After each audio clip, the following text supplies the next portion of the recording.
The gift of the Maggie, $1.87.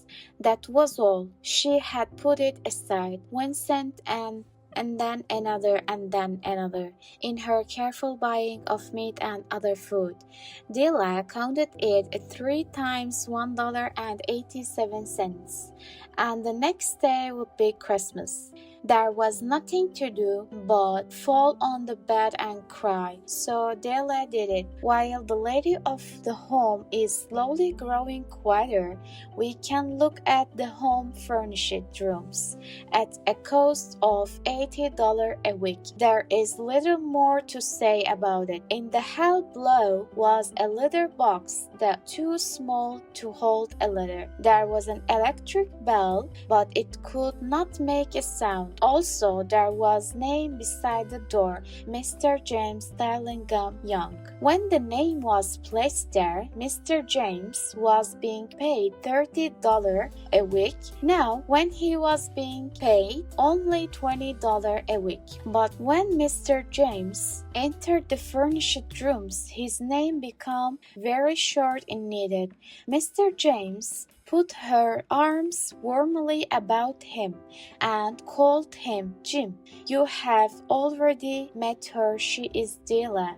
Della finished her crying and cleaned the marks of it from her face. She stood by the window and looked out with no interest. Tomorrow will be Christmas Day, and she had only $1.87 with which to buy Jim a gift. She had put it aside as much as she could for months. With this result, $20 a week is not much. Everything had cost more than she had accepted. It always happened like that. Only $1 to buy a gift for Jim. Her Jim, she had many happy hours planning something nice for him, something nearly good enough, something almost worth the honor of belonging to Jim. There was a looking glass between the window of the room. Perhaps you have seen the kind of looking glass that is placed in $80 furnished rooms. It was very narrow. A person could see only a little of himself at a time. However, if he was very thin and moved very quickly, he might be able to get a good view of himself. Della, being quite thin, had mastered this art. Suddenly, she turned from the window and stood before the glass. Her eyes were shining brightly, but her face had lost its color. Quickly, she pulled down her hair and let it fall to its complete length. The James Dillingham Youngs were very proud of two things which they owned. One thing was Jim's gold watch. It had once belonged to his father, and long ago it had belonged to his father's father. The other thing was Dilla's hair. If a queen had lived in the room near theirs, Dilla would have washed and dried her hair where the queen could see it. Dilla knew her hair was more beautiful than any queen's jewels and gifts. If a king had lived in the same house with all his riches, Jim would have looked at his watch every time they met. Jim knew that no king had anything so valuable. So now Dilla's beautiful hair fell about her, shining like a falling stream of brown water. It reached below her knee. It almost made itself into a dress for her, and then she put it up on her head again, nervously and quickly. Once she stopped for a moment and stood still while a tear or two ran down her face. She put her old brown coat, she put on her old brown hat, with the bright light still in her eyes. She moved quickly out the door and down to the street. Where she stopped, the sign said, "Mr. Sophia here, articles of all kinds." Up to the second floor, Dilla ran and stopped to get her breath.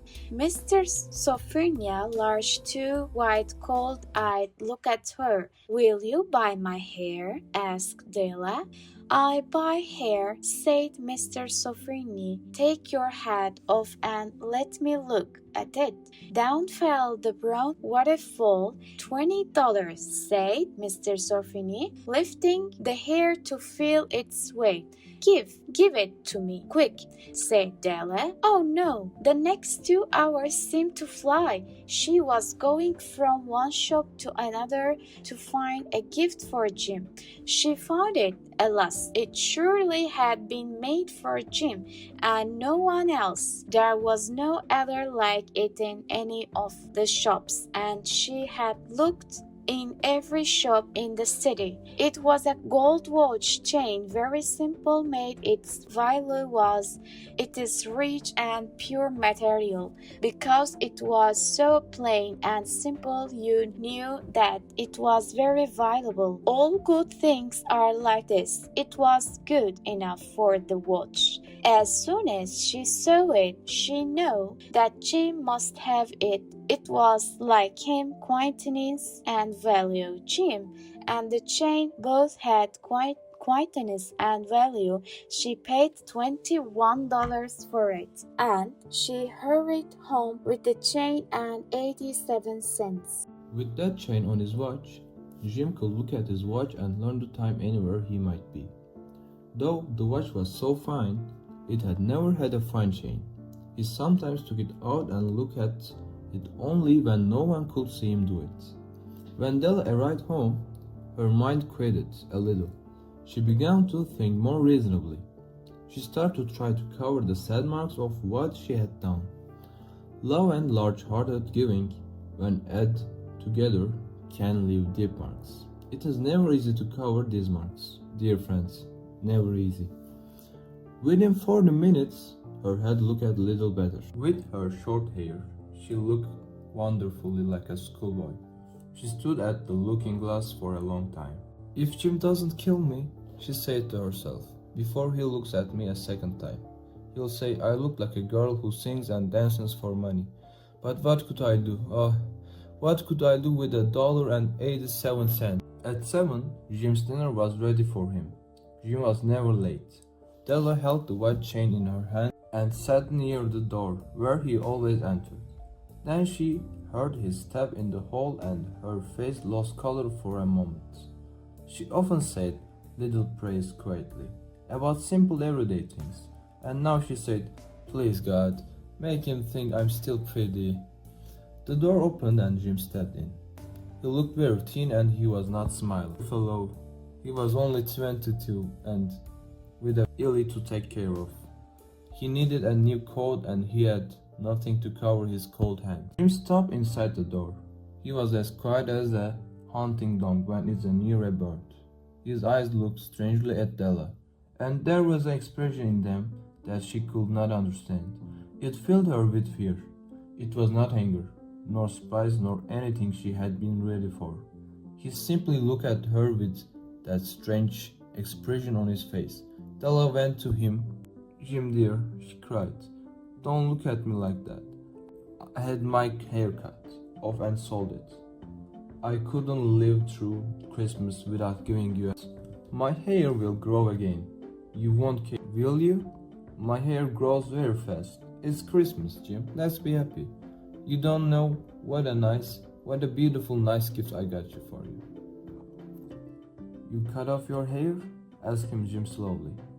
He seemed to labor to understand what had happened. He seemed not to feel sure he knew. "Cut it off and sold it," said Della. "Don't you like me now?" "I'm me, Jim. I'm the same without my hair." Jim looked around the room. "You say your hair is gone?" he said. "You don't have to look for it," said Della. "It's sold, I tell you. Sold and gone, too. It's the night before Christmas. Boy, be good to me because I sold it for you." "Maybe the hairs of my head could be counted," she said, "but no one could ever count my love for you. Shall we eat dinner, Jim?" Jim put his arm around his Della for 10 seconds. "Let us look in another direction. $8 a week or $1 million a year. How different are they? Someone may give you an answer, but it will be. Magi brought valuable gifts, but that was not among them. My meaning will be explained soon. From inside the coat, Jim took something tied in paper. He threw it upon the table. I want you to understand me, Dale, he said. Nothing like a haircut could make me love you any less. But if you'll open that, you may know what I felt when I came. White fingers pulled off the paper, and then a cry of joy, and then a change to tears. For there lay the combs that Della had seen in a shop window and loved for a long time. Beautiful combs, with jewels perfect for the beautiful hair. She had known they cost too much for her to buy them. She had looked at them without the least hope of owning them. And now they were hers, but her hair was gone. She held them to her heart, and at last was able to look up and say, "My hair grows so fast, Jim." And then she jumped up and cried. Jim had not yet seen his beautiful gift. She held it out to him in her open hands. The gold seemed to shine softly as if with her own warm and loving spirit. "Isn't it perfect, Jim? I hunted all over town to find it. You'll have to look at your watch 100 times a day now. Give me your watch. I want to see how they look together." Jim sat down and smiled. "Della," said he, "let's put our Christmas gifts away and keep them a while. They are too nice to use now.